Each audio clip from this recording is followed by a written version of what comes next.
Peggy 18.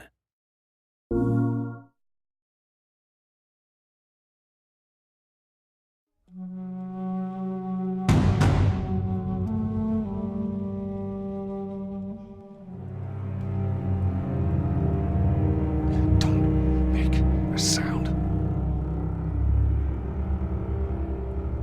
Quiet. This way.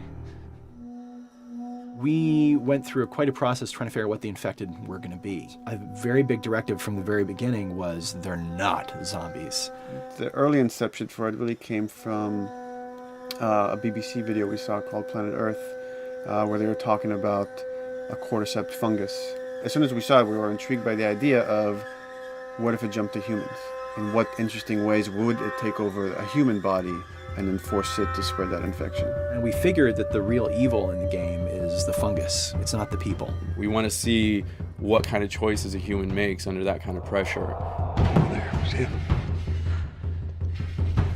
So as we're trying to develop the look of the infected, we went through so many different iterations, some that looked really alien and subhuman, some that looked just essentially like zombies, and we couldn't find like an original place for them.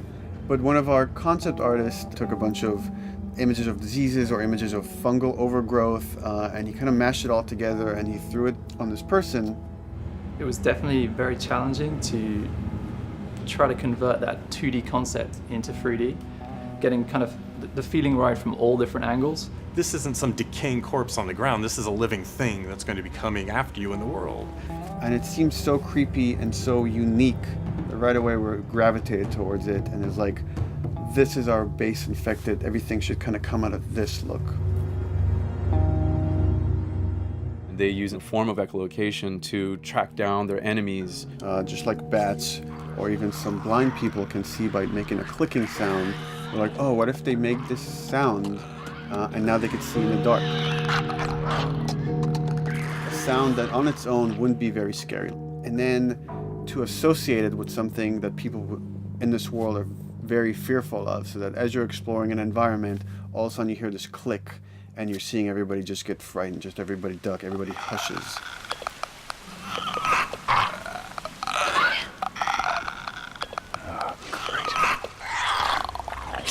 When the infected feels like it's going to die, it finds like a dark corner and it becomes part of the environment.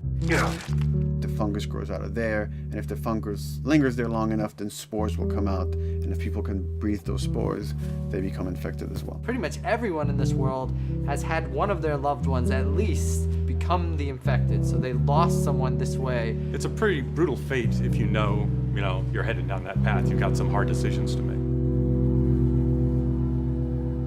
Yeesh. We actually made it. It's called luck. And it's gonna run out.